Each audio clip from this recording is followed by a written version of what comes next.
Hi there. In my last video, I added a bass drum part to this cadence, and today I'm going to add a tenor part. Okay, so the way that we're going to do that is we're going to go to Edit, Instruments, and make sure we're in Marching Band, and then Percussion Marching, and then we're going to add MDL Tenors. Okay, let's go Add. And then this is the wrong score order. It should be snare, tenor, bass, not snare, bass, tenor. So I'm going to take this tenor that's already selected, hit this arrow, scoot it up, and okay. Okay, I need to adjust my bracket here. Sweet. And then one thing I forgot to do in my last video is I need to change this. It's not a snare cadence anymore, it's a drum cadence. Let's call it Zach's cadence. Nice. All right. So what you need to know about tenor drums is, unlike bass drums where it's just sequential, straight down the drums, going from high pitch to low pitch, it's actually, with the tenors, it's going more in and out. I'll show you what I mean. So right in front of the performer, they have their high drum and then their second highest drum. And they go out and they have their two lowest drums, 3 and 4. Okay, so we have 1, 2, 3, and 4, just like that. Then we have our spot 1, or sometimes I'll call it a spike, and then spot 2, and sometimes I'll call that a spook. Okay, so that relates to the staff like this. So we have drum 4 at the bottom space, then up to 3, 2, and 1. And then spot 2 and spot 1. Spot 1 is a ledger line above the staff. Okay, cool. I'll do the same thing that I did with the bass drums. I'll rest for the first half of this intro roll, and then I'll do 16th notes, and we'll go down the drums, and I'll just go right to left for the performer. Okay, so that's going to be drum, down here I'm looking at my map. Okay, so D, that's going to be my drum 1. Okay, let's do 1, 2, 2, 2, 2, 4, 4, 4, 4. Yeah. So 1, 2, 2, 2, 2, 4, 4, 4, 4. Okay. So like I said, that's a little bit nicer because they're not moving so much like from 3 to 4. That's like a big leap for tenor drummers. I think it's a little bit nicer to just kind of keep it all in the same zone on the drums. Okay. Let's move on. Let's do the same sort of rhythm that we did here. Once again, I like to hang out on the 2 drum. So I'll go 4, 2, 2, 1. Let's do 1 there. 8th note. And then we'll stay on the 2 drum for that. And we'll do quarter notes here. So let's stay on the 2 drum, quarter notes, and I'll do let's do something flashy. So we'll do a crossover, and we'll do the lower 2 drums, okay? So we got A and B. There we go. And to do a crossover, there isn't actually a real notation standard for this yet, but we will do, for now, we will do a articulation, and we're going to do this plus sign. It's kind of like a cross, so that'll work for us. Okay. Also make that accented. Let's match the accents to the snare drums. I'll do that for the bass drums too, right here.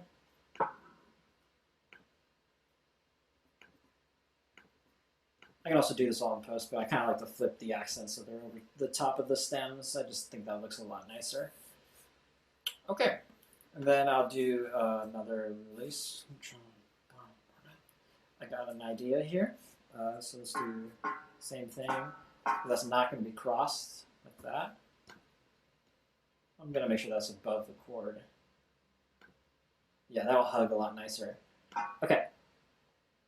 So another accent here, and let's do our first tuplet. Okay, So tuplets are very easy to do in Musescore. You just select a duration, and then you hit Control whatever the tuplet is. So if I want to do a triplet, I hit Control 3. Okay, and you'll see that we have a triplet here now. Okay, I can do that with anything. I can do that with a 5-lit. I can do that with a 9-lit. Right?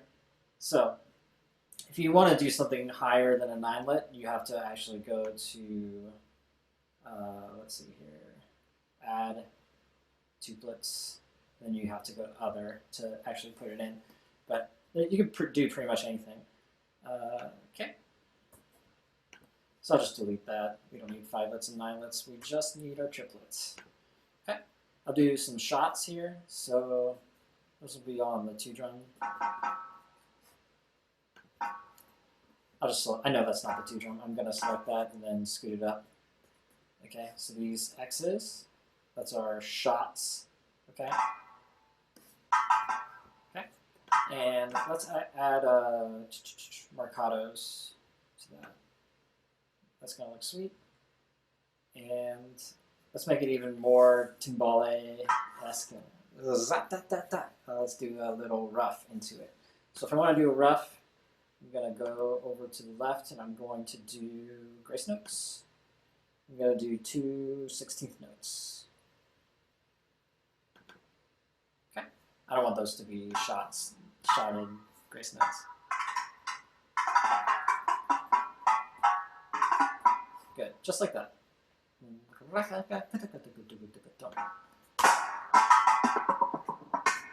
That'll be cool. And let's just keep it there. Okay, I'll match this dynamic here. I forgot to do that. So dynamics, P, then up to forte, crescendo, lines, crescendo. Awesome. Okay, I'll write in the stickings a little bit later. Okay, for this groove, I kind of want to do a little, like a Spock kind of ostinato pattern.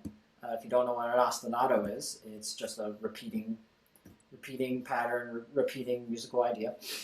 Okay, so let's do this on the spook. Okay, so E, and let's just get this kind of grooving. Cool. We'll kind of have that going for the whole thing. Okay, so just for this whole groove section, quads are just kind of jamming, and then let's add a little bit of tasty, some moving out from that Spock pattern. Okay, so let's do 16th here, and let's do the 4-drum. I'll do the same thing twice.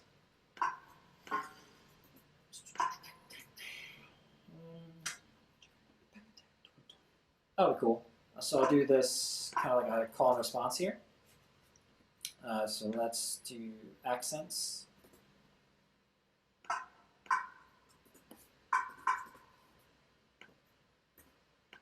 So on the spike drum, I'm doing ta-ka-ta, and then the snares are da-da-da, answering. Okay? Also do that with the 3-drum.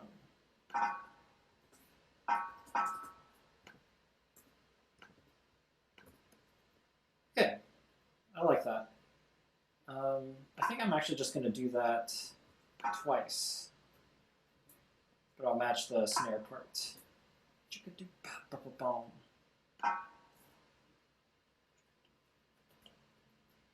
Yeah, so I'll match that rhythm. 16ths. Okay. Sorry. X. Okay. Sweet. I'm going to also add some tenutos here. I'll probably fast forward through some of this stuff.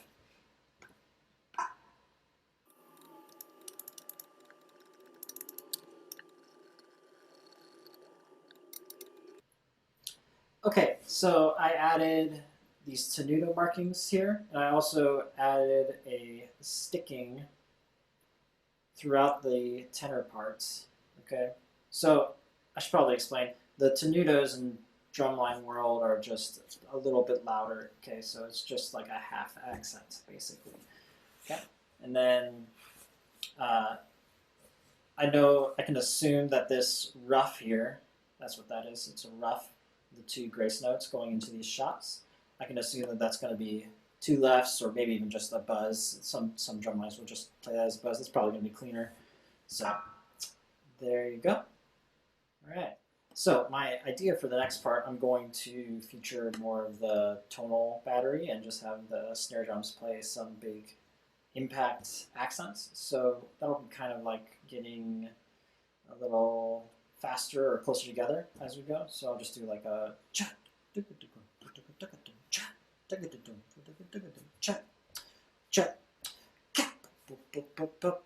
boom. That'll kind of get us to repeat back to our introduction.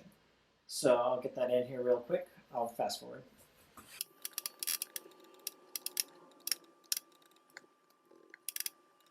Cool. So my idea here is to have some big like visuals and then some lifts at the end. So I'm gonna actually write that in to the part. So I'll just select the rests here. And I'll head to the left palette and I'll go to text. And let's add staff text here. Okay. I'm just gonna put it all in caps, visual. Okay, I'll do the same thing over here. I had one too many measures, I gotta delete that.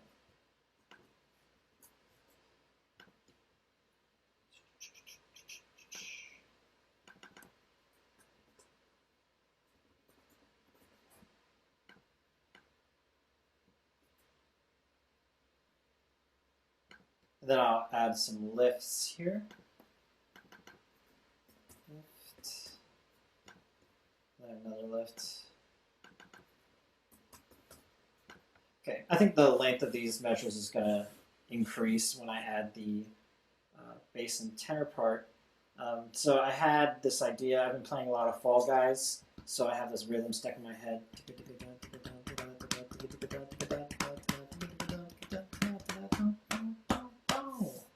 So I'll do that. So let's do that. So I'll do that with the quads. 16th notes.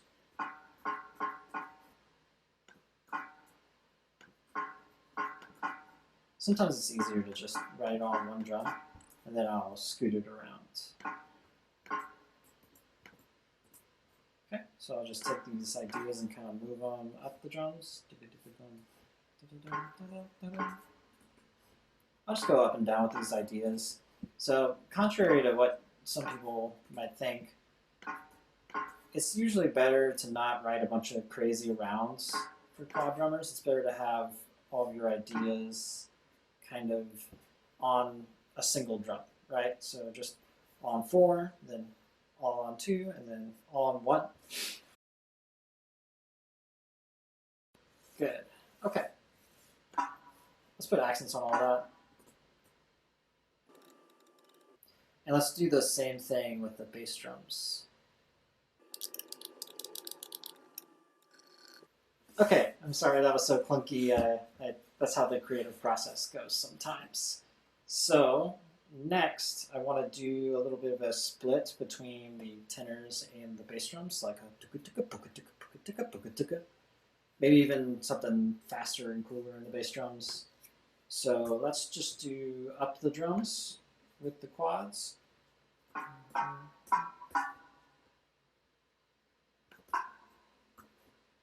And I'll do that twice.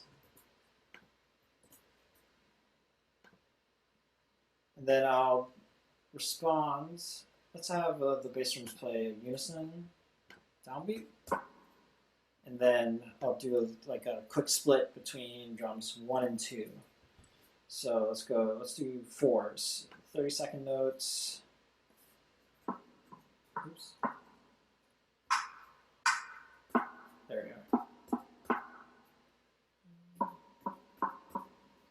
I'll do that twice. Boom, brrr, boom, brrr. Cool. And then I'll do eighth notes for both the tenors and the bass drum. Let's do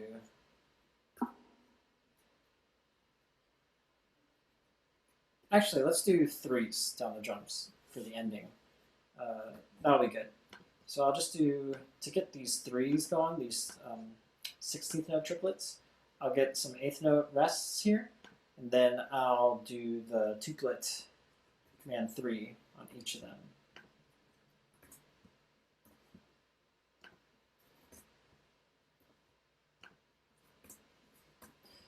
And then I'll fill in my bass drum parts. Okay.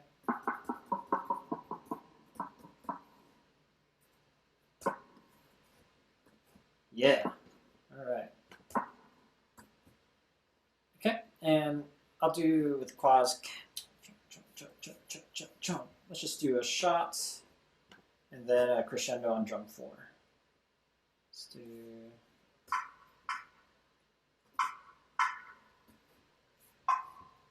Yep, 2 of those. Double stop shot.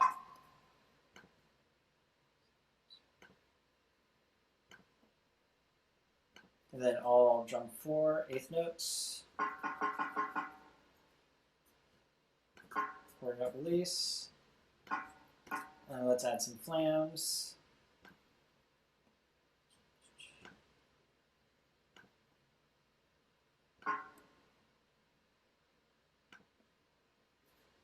And crescendo.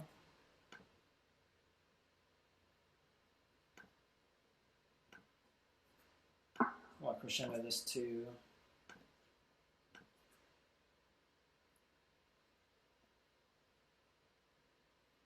Okay, let's hear what we got so far.